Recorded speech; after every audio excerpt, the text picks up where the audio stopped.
What's going on, people? We are here for the live Palace Focus. As always, I'm joined by Stan and T. You're back. Where have you been? Where have you been? You've never been. You haven't been on these shows for like 2-3 weeks, and then you come on after a defeat. I like to make my appearances nice and dramatic. When I get in. Well, you're hurting yourself with that because we've had some fun talking about Palace, and now we're just talking about the Oh no, Villa I've game, been of course. seeing it. I've been seeing it, man. I'm jealous, man. When I can't be Exactly. on. Now you're joining us for the Villa game, which is probably like the worst game so far this season, and we're going to be looking into the Leeds game as well. As always, thank to everyone who's joining us now. Rocky says, "Oh, Will, who's in January?" Louis, how's it going? So it's already started about the Will Who's chat, but we're going to be talking about everything. Palace, as always, if you enjoy it, make sure to leave a like and subscribe. And the call, you can also call in just a second as well. It's posted there, so if you want to jump in and have your say, feel free, and also send in your comments throughout the show, and we'll be reading them out. Let's start with the Villa game, guys. So Villa 2, Palace 1. Disappointing defeat, but it's the third defeat of the season, and it's our worst performance since the first game of the season as well. Personally, that's what I believe. But do you think there's an over expectation danger with Palace at the moment? Because I've been reading some comments, and some people are upset with it, and I get that, but some people are very upset with it, as such as like it was the biggest disaster in the world, and whereas we're gonna lose games, we're Crystal Palace, like we're not gonna win every single game and go unbeaten. Yeah. So do you think expectations have changed due to the start we've had? I'll start with you, Stan.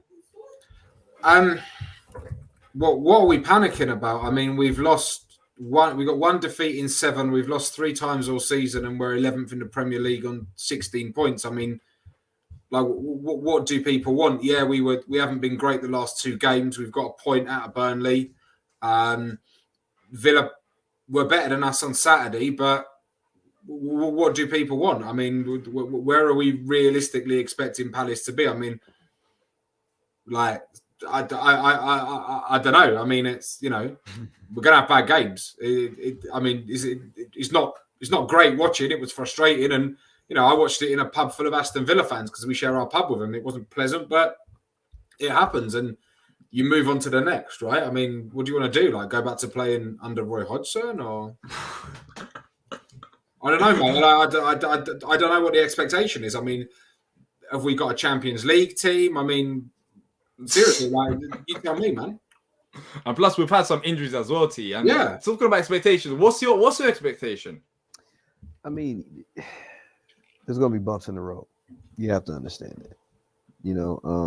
There's too many matches in a season to expect us to just run riot, go undefeated for the rest of the season. Like, it just doesn't work like that. Sometimes you hit bumps, and actually. I believe it was Nick. Nick made a good point last Saturday, saying that, hey, maybe it's better that we lose this now during this point of the season, so that we can really, really start to lock in on the things that we need to prioritize, the things that we need to improve upon, and our areas of weakness. I think a lot of times when you give people something, when they get used to something good, or they start to expect good things, and something bad happens, you're gonna have people that just have visceral reactions to things, and it's silly, but I mean, everybody's entitled to their opinions and things, but some of the outlandish stuff that you read, man, like, you just got to take it with a grain of salt, I think, sometimes. Yeah, let us know in the comment section below. We'll be reading out your expectations for this season. Are we in danger of having an over expectation feeling going into the season? Because we've had a good start, and there are some people, of course, we have to, the players have to be on the game as well, but we've had some injuries. And talking about the game, let's move on to the game now. Look, the lineup, when it was out, I was disappointed. First of all, I was shocked with Tompkins starting, because I thought Joachim Andersen was fine. I didn't know that he had an injury, and that was a surprise for me. And then the bit that annoyed me was Luke and Kouyaté, and we can talk about it in hindsight, but even before the game, and we saw it in the Burnley game as well, where personally, I don't think it works. like it doesn't work. We are not replacing Maka with them two, but we'll be talking about them in more in depth. And of course, Olise down the right hand side for Jordan Ayew. So for Luke and Kouyaté, we can, as I said, we can look in hindsight and say that it was a bad decision. But was you guys happy with Olise and Ayew starting? Olise over Ayew? I was happy that he's gone for it because, as you know, like Ayew come on and I mean, no one even knew he came on. He was that bad when he came on. But I don't. He was barely on. He was barely on. Don't do that. He was barely on. Yeah, you can't use that on him. He was on for like 2 minutes. Mate, it's not because he ran down 4 blind alleys in 2 minutes, mate. But he what's it called? Like I said, I don't think Olise had the greatest game. To be honest with you, I was quite disappointed in both of our wingers, if I'm being honest. I thought, you know, we were talking about this before, but I thought Olise would run at him and burn him a little bit. So would Wilf, but we didn't do that at all. T, let's start with the positives because I'm going to go into Luke and Kouyaté, but let's just start with the positives. There was one positive for me. Of course, you guys can let me know your positives from the game as well, and that was Mark Way. Despite us conceding 2 goals in a weird way, and struggling all game long in terms of going forward as well, which is not Mark Way's fault. I thought he had a pretty solid game, and he was pretty like he had the back line as in control as much as he physically can. There was times where he was dribbling past Villa players as well. I thought in terms of defensively, he was one of the better players from the team. Yeah, he was definitely my man in the match for sure. I think it was good to see him play that well without somebody of Joachim Andersen's quality next to him. I think it says a lot about him being able to do what he did in that situation without somebody like that next to him. You know, nice that he got, you know, his second goal of the season on I don't know how he got it in, but a fantastic goal. I think talking a little bit about the Olise starting thing, I didn't think Olise played bad, to be honest with you. I think right now the burden that he has with being on that right side is he doesn't have support. So, I mean, as much as we probably want to see him running at guys more often, he's getting a lot of attention. It's kind of similar how it used to be with Wilf on the opposite side in the old setup, where he doesn't have any overlap. He doesn't have much support to where the fullbacks, the midfielders can focus in on him, and he can't make as much happen. You know, I would love to see him be able to operate with some type of right back overlap at some point, because I just feel like he'd be able to bring more to the pitch. I mean, but he did some great things. He had some really good cross early on. I can't remember who it went to, but I thought he played pretty solid overall. But he wasn't attacking enough though. He was just like got the ball backwards, got the ball sideways. Like he's exciting. He's an exciting player. But this is what I'm saying is that these 2 wingers, they're not cutting in they're not cutting in on the right side that they should be. Like Wilf was doing it second half, when instead of burning player and like taking him on the right and having a shot on goal, he was going right down to the touchline and trying to, you know, dink it through here and dink it through there. Do you know what I mean? Like that's what I think was one of our downfalls as well. We just weren't at it. Yeah. Nick says Olise was stuck to the touchline too much, didn't try to take on many players or cut inside. And I think Patrick Vieira said it after the game as well. In the first half, especially, we were just, I think the main problem was we were trying to go too much for the ball rather than making runs behind. And it was too easy for Villa because they were just sitting back and they were just saying, all right, come on to us. And what we were doing is just literally getting the ball, passing it back, getting the ball. There wasn't that many runs in behind. And this can go down to maybe the back line in a way, because as I've said in the past, and Stan, you've been critical of Joachim Andersen. This is why he's important, because in games like this, such as games like Villa and Wolves first half, remember, we beat them 2-0, but we struggled in that game as well. When you have defenders like Andersen who can pull out the passes, it's a different game. And we missed him massively in this game. And we're going to be talking about him and the news that's come out saying that he's not going to be playing tomorrow as well. We don't have depth there. We don't have the depth in the back line, and it impacts our whole attack. And Olise, I agree with you, T. I've said it before. Joe Wood is he's been a great servant for the club, but in terms of us pushing on to the next level, we desperately need to improve in that area. And there's two ways we can do it. We can go and get new players, get a new right back, or we can trust in Nathan Ferguson. And I'm in the Nathan Ferguson boat. I believe in him still. It's going to take a bit of time, but to be honest, think when he comes in, it's going to help him. We haven't given Kleiny a shot this season at all either, too. You know, so we've got options there. We just haven't. He just hasn't decided to go to him. Yeah. And another point, get forward. Yeah, and another point that I think really is another emphasis on how successful our wingers can be as far as taking on players and the attention that's put on them is our center midfielders. If like what we talked about with that pairing in Milivojevic and Kouyaté, we don't have that push up the field from our central midfielders. Therefore, passing outlets and just presence of bodies. It doesn't help our wingers with having freedom to go one-on-one when they've got multiple people looking at them. Yeah.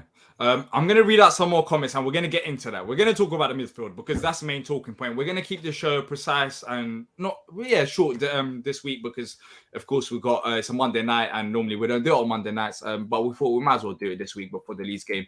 But yeah, we're going to be talking about the key points and it's going to be the midfield. But before I do, let's read out some comments. Oliver says, Eze and Gueye is the only positive. CJ says, we've got a better record than Brighton. There's something to be happy about. Paul, what's going on? Film Review Show says, exactly, imagine Olise with Tyreek behind him. Kyan says, Olise needs to be a bit further up the pitch rather than the halfway line. But another thing that I have to say, people are talking about Olise and his performance this game. Olise, when he has played, we've been talking about it, he needs to start. So he hasn't had a bad start to the season. Just one game where you can talk about the system and midfield. So we're talking. I'm just letting people know we're talking about Olise, but he's still a quality player. It's just that one game where he didn't have the support. He's a great player for that. Exactly. He just needs to do what he's good at, and that's run at players, burn them, put a ball in, or have a shot. That's his job. Yeah. Let me get some more comments out the way before we talk about the midfield and get ready because we're going to talk about that. And as always, you can call into the show as well. The link is pinned. You can show your webcam. You don't have to show it. You can just share your voice with us. So click on the link, join in and have your say as well. If you want to send in comments, then feel free. We'll be reading them out as well. Aaron says, absolutely agree. They shot both wings. Olise and Zaha didn't get a chance. This is simply because we play two CDMs. Kouyaté and Luka look like a fish out of the water when they get past halfway line. Kyan says Zaha coming off made no sense. Louis saying wingers are very key in the system because they are expected to create and score at the same time. But I think yesterday Benteke didn't get a service from that. I agree. Some people were getting onto Benteke, but there was hardly any support around him when he did get the ball. So keep saying in your comments and let's move on to the next point. So Luka, Kouyaté and Gallagher in midfield. And my point that I want to make, and I want to get your thoughts as well. In the two games that we played against Burnley, I was a bit upset about that. Not a bit. I was upset about it. I didn't want Luke and Kouyaté to start together because I thought it was way too defensive, and Jordan Ayew started in that game. And in this game, it's the same midfield as well. Luke and Kouyaté starting together. What I think is happening is Patrick Vieira is not finding a replacement for James McArthur. Instead, he is... There's no criticism. This is what he wants to do, and I agree with it to a certain extent. I think he doesn't think there is a replacement for Maka that's ready yet, because Luke and Kouyaté is not. We're not playing the same 4-3-3. It feels more like a 4-2-3-1. We've got two defensive midfielders there, and we haven't replaced Maka, and that's the reason why I believe. Of course, the Burnley game we can look into it and we can say the set pieces, but the midfield is very important to the system. And by us going away from it and trying to be too defensive, it is hurting us massively. I don't know why, but do you think Patrick Vieira is just not scared, but he doesn't think there is a replacement for Maka? Because ideally, I would have wanted Schlupp, or I wouldn't include Eze there because I don't think that's sensible. Because he's just coming. Yeah, he's not fit enough and he's just coming. Schlupp or Will Hughes. Yeah. They would have been the Maka replacements, but for some reason, Patrick Vieira has gone with a different system in midfield with two defensive midfielders. So we can talk about this in hindsight, but what do you guys think, Stan and T? Do you think that Vieira is, too scared to use one of Hughes or Schlupp, or do you think I'm looking too much into it? What is it? I'm going to, rather than be a bit of a doom and gloom merchant about it, I'm going to say you're looking too much into it, and I'm going to give Vieira a bit of credit, and I'm going to say that he's realised it's not working and he's going to change it up tomorrow. But we can why open did he? up. But why did he change the system in the first place then? I think it's because of the fact that it's like I don't think he feels at the moment he has anybody that can fit that role. He doesn't trust the people that he has to fill that role. Yeah. Because we've been told about Will Hughes. Sorry, we've been told about Will Hughes Exactly. being a Maka replacement. So Exactly. you think that Vieira doesn't trust Will Hughes? No, because if you think about this, put this in hindsight. Will Hughes has been healthy this entire season, correct? He's not had a pre-season. Man. Nah, he hasn't been healthy in the City game. He missed it due to back problems. But he's been available for the majority of this season, correct? Yeah, he has. He had a slight injury, but yeah. And that's why I said the majority of it. And he has played how many minutes? None. Eze has been available for 2 matches, and he's played more minutes than Will Hughes has already. Do you know why that is? Because Vieira knows what he has in Eze. He sees it on the training pitch already, to where a guy coming off of an Achilles injury faster than anything I've ever seen is already getting minutes in front of a guy that's been in training with the squad for months now and been available for most of the games and hasn't seen a minute yet. Like, what more indication do you need for the fact that this guy is not ready, or he can't serve the purpose for the system? You know what I will say then? If he plays Luka and Kouyaté in midfield, you might as well just give up 2 points, because the best you're getting is a draw. You ain't winning with them 2 in midfield, man. You're not doing it. Not with our style of play. You're not doing it, mate. And here's an adjustment that I think they would need to make. If they're going to go 4-2-3-1 and put those 2 in that double pivot, they have to take out Ward. They have to, because here's my thing, and everybody's going to say Ward's had an unbelievable season. You can't drop Ward, this, that, and the other. Yo, we're talking about for the fit and for the system. And dropping isn't necessarily about how well you've been playing. It's about how well you fit into what we're looking to do on the pitch. And if we're looking to run that double pivot, you got to take him out, because you got to have him more attacking right back, because you got to have some type of balance. Because with those 2, they can't push up. They can't go past the halfway line. Therefore, you have to have some type of balance in your attack, or we're going to be stuck. I think if you're playing Luka, you might as well. You're getting nothing from set pieces because he can't deliver a ball. He can only pass sideways and backwards. He can't run. You saw it the other day. But he's had good games so far this season as well, Stan. Yeah, like he has had good games. Like, what game? It was a home game. I need to bring it up, but sorry. He has had some good. It's not like he's been dreadful in every single game. This is the first game that we've 90% of games he's been dreadful. I gave Luka 3. I gave Luka 3 in the player ratings because I think he was just shit. Yeah, there's no way hiding it. He was just that bad, and everything that he done was wrong. But also, we have to bring the other side of things. He has had good games as well. He hasn't been completely like 3 out of 10 performances. Mate, on Saturday, he came up against a decent attacking mid. So a John McGinn, who's very similar to maybe can play the Jimmy Mack, Conor Gallagher role. And he come up against Ollie Watkins, and they caused him so many problems. I mean, he was, like I said, he's not been good enough. He's not been good enough for 18 months. Luka, he hasn't. Do you think his performance is down to him actually playing with Kouyaté together? Do you think that's the main problem? Because if he plays as the one holding midfielder, and in front of him in the previous game that he played, he had Maka and Gallagher in front of him, so he was a holding midfielder pinging out the passes. Do you think when he plays with Kouyaté, there's just lack of support there, and that's why he struggled in this game? I honestly don't necessarily think it's because he's playing with Kouyaté, like specifically Kouyaté. I think it's more the fact that Luka has a set amount of things that he can do for you in the midfield. And when you play him in a position or you expect certain things from him that he's not able to do, he's going to struggle. Like if you're asking him to play progressively, get up the pitch, play some exciting balls, that's not his game. That's not his game. I'm telling you, tomorrow, that midfield, who plays in that midfield? Dallas, who's the other one? Calvin Phillips. There's a few others. That midfield, Luca is banging trouble, mate, up against them. He's banging trouble up against them. Well, we've got Erin here. Erin, thank you for joining us. Do you agree with Stan? Are we banging trouble if we have the same midfield for tomorrow's game? Yeah, nice to be here. I definitely agree. I think it was like watching Palace under Hodgson again. A little walk down memory lane. But it's not all bad. I think the forward players were trying. I just felt like there was no link up in the middle. You know what I mean? It's like there was a huge hole in the structure of the play. So I can't really blame Benteke, Zaha, or Olise. Olise just genuinely looked like he was going out on his shield. Like there's nothing more he could do. You know, they was well onto him. He had no options every time he got the ball. Kouyaté and Luka were just sitting back, and when they did get the ball, they'd lose it as well. So, you know.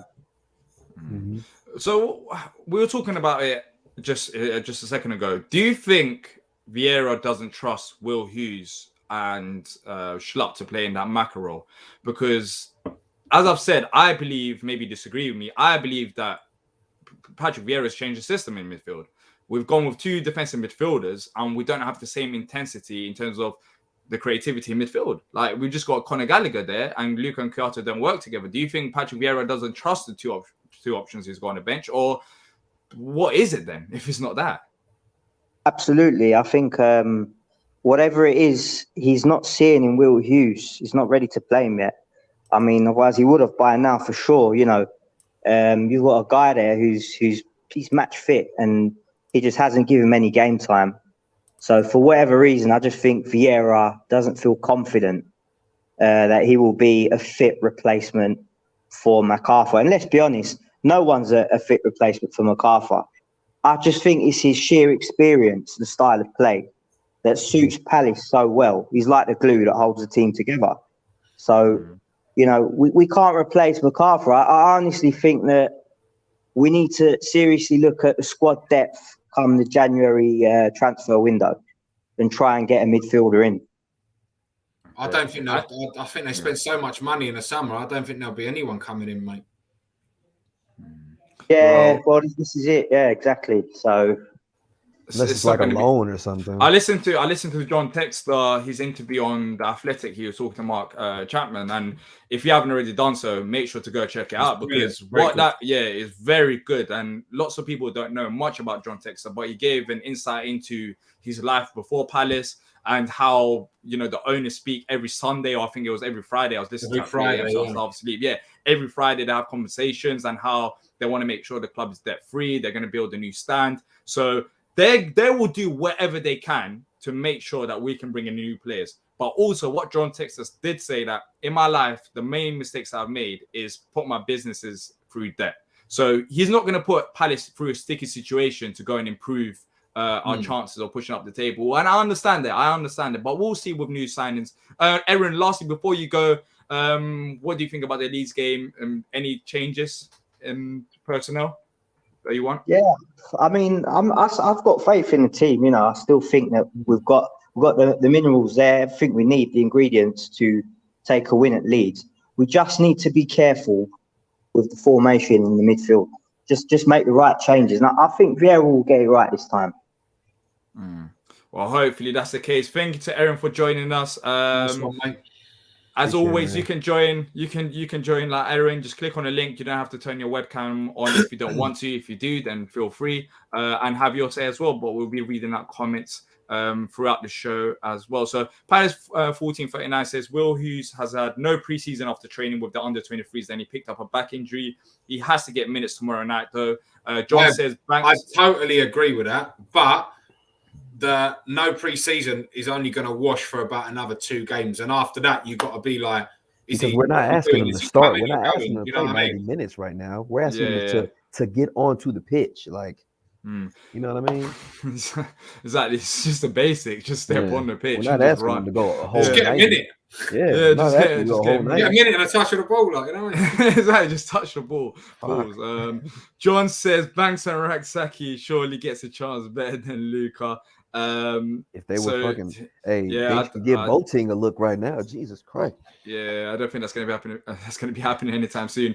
If you enjoyed the show, make sure to leave a like and subscribe. Let's move on from the midfield now to the Aston Villa first goal. We won't be talking much about Aston Villa game other than this. We'll be talking about the Leeds game in just a second. I have to bring this up because the second goal, I thought it was a well played goal from Villa, and of course you can look at the small details, but you know there wasn't a major error that's off. But once again, Stan, we've been on this show talking about set pieces like literally every single week. It feels like I think that's our 10th or 11th goal so far this season we've conceded from set pieces. So I don't know the percentages, but it feels like that's the only thing we do concede from set pieces. But what annoyed me in this is if you look at the screenshot here, so in front of Vicente Guaita, that's where the ball is currently at, and that's with Matt Target, who did score the goal, and Gallagher and Kouyaté is looking back at it. But one player who's also looking back at it, which annoys me the most, is James Tompkins. And look where he is in comparison to his man. James Tompkins is behind Cheku Kouyaté. And Matt Target is just wide open. He tried to go for the ball. He missed it completely. But if you're Vieira, I know Tompkins hasn't played that many games. Surely you must be annoyed about it, considering the experience that he's had. I just... That whole thing, I mean, to be honest, I thought even the finish was poor. He had so much experience, he should have banged it top right. Do you know what I mean? He had such experience, so much time. He should have banged it top right. I mean, Tompkins is ball watching. Kouyaté could just come across and block it. Gallagher runs across him just after he shot. I mean, mate, just... Watching that back multiple times, which I did, Tompkins made a zonal marking move in a man marking situation. They were all man marking. He had Target. And if you see, he saw the ball and he went forward because he thought he could get to it, goes up and the ball ends up going over his head. And that's why Target was wide open because he should have been marking his man and said he went for the ball and he made that mistake. That like point blank period. That's literally why we gave up the goal. Like, the only positive out of it is that apart from that goal that we conceded, if you're looking at the positives from that set play, I know we conceded from it, is that I like what Kouyaté and Gallagher were doing. They were pretty much tight. But there's also a case for some people who were saying that Kouyaté and Gallagher should have been quicker to be in front of Matt Target so he doesn't have that shot. But if his man marking, that's not the man that they're marked. That's not their assignment. They mark zonally. They don't mark a man. No, they man marked in this game. Did they? Yes, they man marked in this game. Jesus. Yeah, I think they were man. If you look at the replay, they were man marking. They were man marking, and Tompkins left Target and went forward for the ball. And in reacting to the ball is why Kouyaté and Gallagher were trying to get there, but they were late because it's not their assignment. Listen, if you're man marking, you don't leave your man. Yeah, that's what I'm saying. That's the whole point. That's the whole point. He left his man, and like I'll bring up again, and you just look at it. It's like, where are you? I'm telling you, Stan, go back and watch that. Go back and watch that goal, and you'll see. If you're man marking, you are literally, you do not lose your man. That's Neil Warnock. Do you remember? Simple. Do not lose your man. Do not lose. That's football. Do not lose your man. Even Vieira, just everyone, just do not lose your man. And you lost the man, and he lost the ball. He completely just messed it up for us. But in terms of James Tompkins' performance, what do you think about? What do you guys think about it? I don't think he had a particularly bad game. He had a slow start to the game, and of course, he made us concede that goal. But in terms of defensively, he was setting up. But the main problem is the stats actually disapprove this point because he apparently had 9 out of 10 long balls successful. But it's the Anderson. We miss Anderson there. Like with the balls over the top, the diagonal balls, we just didn't have it. And you talk about the wide players like Zaha and Olise. Sometimes it does start with Anderson. And even though Tompkins had a solid defensive game, that's where I thought he was lacking. But it was no surprise because he's not that player. Yeah, he was decent. Like he had a solid fill-in performance. I mean, other than like I said, that first one was that giving up that first goal, that was a blinder. Like it was terrible. Everything else he did was solid, but it wasn't, like you said, it wasn't impressive because of what we're looking to get from the position. It like, and I hate that. I know people are gonna kill me for this. Is kind of similar to what we're seeing with Ward. Ward's having very solid games for us on that right side, but we all know in this system we want to have a more attacking right back. So he's doing a solid job every time out. He's having good performances. But we all know that if we had that type of right back that we're supposed to have for this system, those good performances then could become great performances.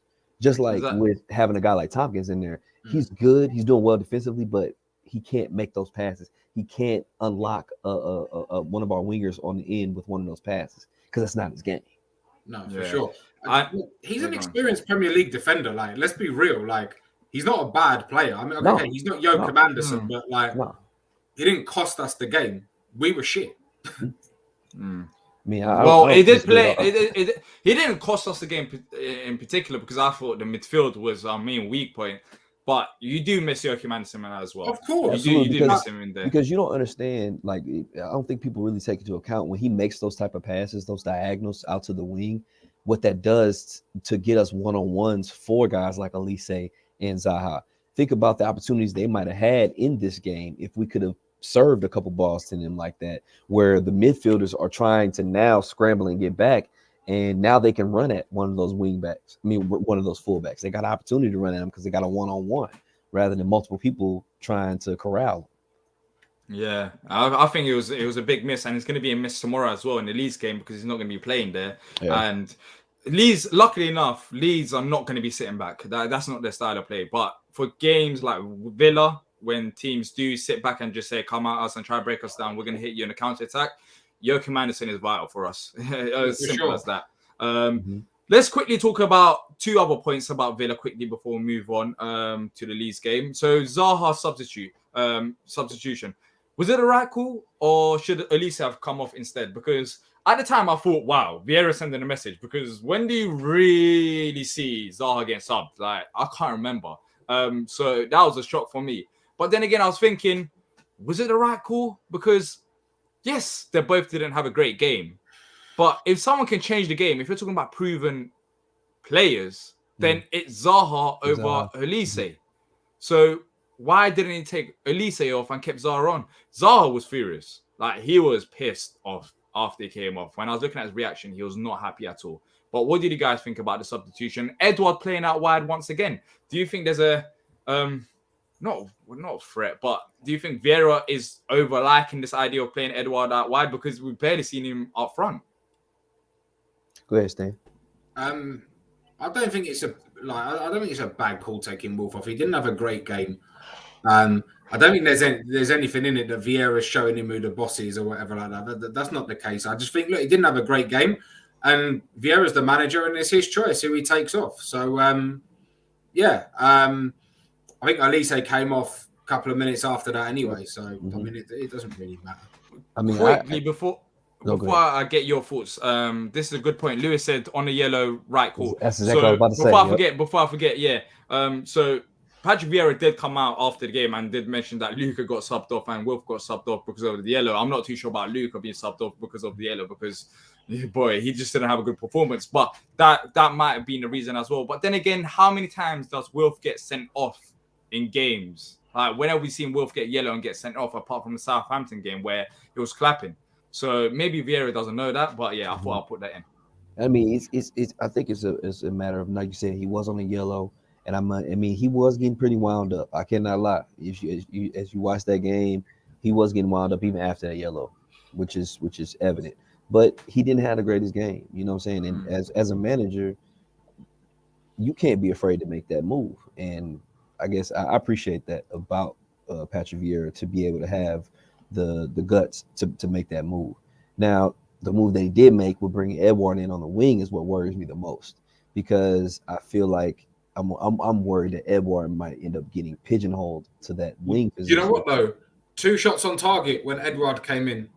Do you know what I mean? Before that, we had none. Right. The other thing, Zaha, he needs to grow up, mate. Every time he comes up, he gets rattled. He starts, he loses his mind.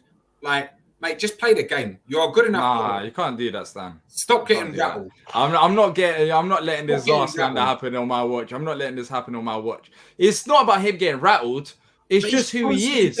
No, but it's who he is. It's who he is. He's not going to change. Would he be the same player? Would he be the same Wilf if he wasn't that petulant? You know what This I is mean? what I have to. That's part of it. Hello, everybody. Yeah, what's going on here? It's almost like Nick's already Yeah, part of just the jumping show. in, Like- just calm everything down. But I get it. Like I get your point in terms of he should calm down. But what I say to everyone who says that about Wilf is that that's the type of player he is. Yeah, there's certain players that don't get agitated, that keep it into themselves and that just move on. But Wilf, we've seen it. When that happens, he can turn that anger into his performance. And that's not going to change. I think Wilf was frustrated for two reasons. One, Villa were getting, the referee was shocking in that game. He was. So there was that one point. And But he every wasn't referee getting in as much this division is opportunities. shocking, mate. He wasn't getting as much opportunities. He was frustrated over the game. I can't think, I don't want to go to the back old, we were talking about with Roy Hodgson time, Wilf needs to calm down. No, I don't think he needs to calm down. It's just his emotions. He's showing his emotions. He doesn't keep it in, and that's how it plays up. But what do you think, Nick? Well, what do you think about the situation? Well, I thought the ref was so crap that it's quite possible that he could have sent Wilf off. So I can see what Vieira's thinking then. Can you think of him being brought off for Palace before being subbed? I can't. Especially when we're losing. The last time, long time. I'll tell you, the last time I saw Wilf get subbed, I've seen him on the bench before. The last time I saw him get subbed, believe this, 2011, January. That's crazy. A decade. Like 10 years ago. Friedman was the interim manager against Preston. We were playing Preston. Have you got some sort of Rolodex file with all this information? Mate, I was there. No way you remember that. 2011. Like, That is impressive. exactly. What did he? That is What we did impressive. on the weekend? Just looking at when's the last. Mate, last time I was went there. to- It was That's a the last Tuesday. time It was I've a personally Tuesday. seen him get I subbed remember. unless it's for an injury. Yeah, what's the air pressure? Yeah, what? It was freezing. Can Elise play both wings? Because Elise had twice as many touches of the ball as Zaha did. This is from WhoScored.com. He had more successful passes. Wilf wasn't in that game at all, and it wasn't as if he was marked out of it, which is surprising because I actually think Tyrick was more productive down that wing than Wilf. But could they have swapped Wilf and Elise over? Who knows? Yeah, that didn't is happen Elise much in the game. capable? Now, I just want to go back to Kouyaté. Thought he had a brilliant game. It's hard for me to praise Kouyaté without slagging Luka off, who is a bit of an scapegoat. It has to be said, but Luka didn't have his. He isn't. best He game. isn't. Nick. I'm sorry. That free kick, Elise was screaming for the ball. He was free out on the right hand side, right near where I sit. He could have just played the ball down Hey, that the free wing, kick- and that Elise free kick would have was been dog through. shit. It's Yeah, not a shot, whatever. A scapegoat in this game is Benteke. If you're talking about Benteke's performance, that's scapegoat. He But got Luka, nothing. Scraps. no. Scraps all game. No. But Luka in this game, if you're talking about him in a bad manner, it's not scapegoat. He was just that bad. Like he genuinely was. But if you're talking about Benteke, there is to a certain extent. To be fair, someone left a comment and they did say that he should be running into the box when we're crossing it. And there were a couple chances in the second half where he was had staying back. one chance, But- I think, was a Conor Gallagher's chance. Yeah, where he was but just standing still. Luka is not a scapegoat in my opinion. I just think he He's just so had a bad bad. game, and He's other a than bad that, he, When, not many people talking about it. When Christian had that brilliant run in the first half and he burst through, and I think Mings muscled him off the ball before he could get a shot away, I did wonder if Edouard would have been able to get a shot away in that You position. know damn well He the only player I think on Saturday who gave above 80% was Ward. He was everywhere, man, especially after he got the captain's armband. And I was so pleased when he got it for services to the club. But there were times when he went into central midfield.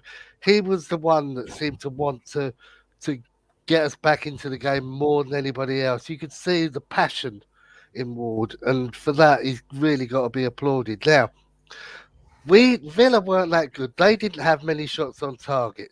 The only reason they got that second goal was because we were chasing the game back. Weren't we? So we were free. All right, Kouyaté maybe could have got onto McGinn. I can't remember his name. Again, yeah.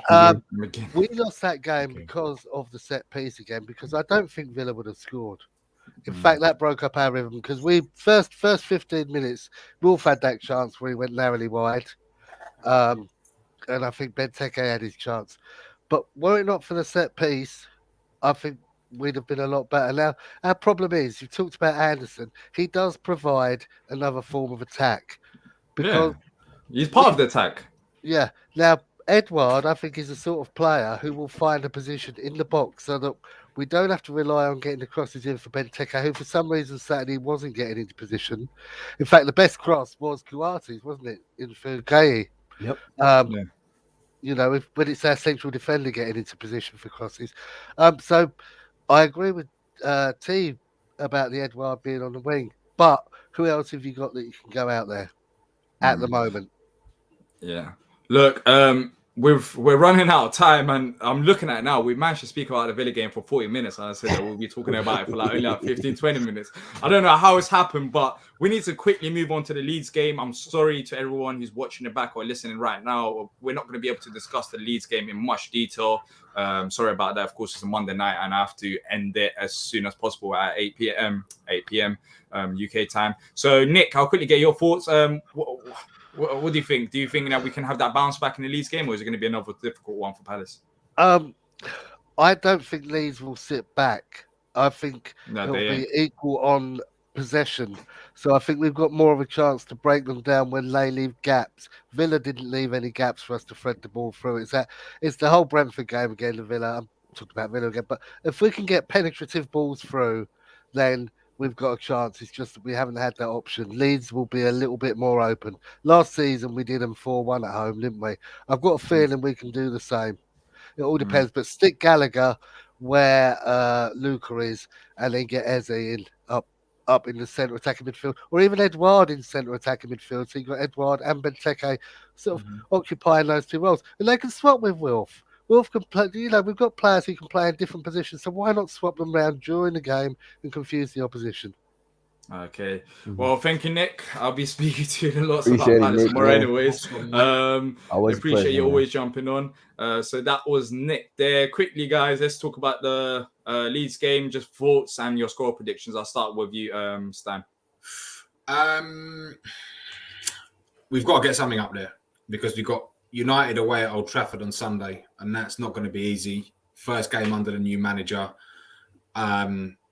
With the players that they've got, and they're going to want to prove something. I think we can beat them. I'm going to go for 2-0 Palace. I think I'm confident we can turn it around. As much as obviously I want to see a win, what I really want to see, I just want to see a good performance. Do you know what I mean? I want to see a better performance. I want to see a bit of encouragement. Walking away with a point isn't too bad, but I'm going to go for 2-0 Palace. 2-0 Palace. T, are you positive like Stan as well, or do you think with the injuries that we've got and Anderson not being at the game as well, because Vieira did come out, apparently it's not as bad as they thought initially, but he's not going to be fit for this game, so there's still going to be James Tompkins there, and also we don't know about the midfield. Are you confident? I am confident, and a lot of that boils down to my faith in the fact that Patrick Vieira is going to make adjustments and will come out not only looking different but playing different, playing a little bit different on Saturday. Leeds has some stuff going on that I'm interested to see what they do. Defensively, they've got some injuries too. They've actually started Calvin Phillips at center back the past 2 games.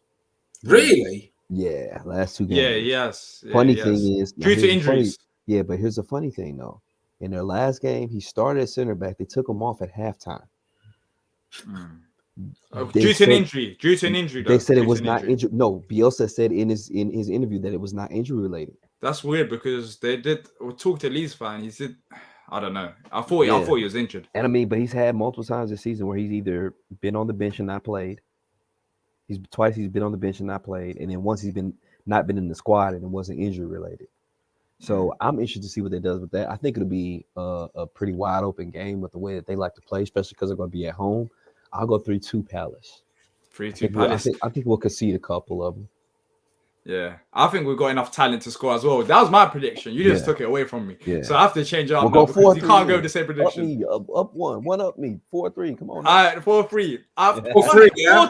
4-2, man. 4-2 Palace. I'm going for 4-2 Palace. Yeah. I think it's going to be a difficult game. I'm going to be traveling up there, leaving midday to go there. So I'll be very upset if we lose like 3-1 or 4-1 That's a after sucky the ride Villa home. game as well. So it's not going to be easy for us. But sorry to everyone, we have to cut it short today at 8 p.m. But we are going to be just now, Stan and T didn't know this, but we're going to be sending out a poll. And the poll is going to be asking you guys what time is best for you guys, because we want to also adapt to you guys. Is it 7 p.m. Right. starts, 8 p.m. starts? So let us know in that poll or leave a comment down below what time you want us to start and what time suits you best. Normally it'll be Tuesdays. Of course, tomorrow there's going to be the match reaction show. So make sure to check that out at full time, and loads of other content coming out as well. But thank you for joining us. And until next time, up the Palace. Out the Palace.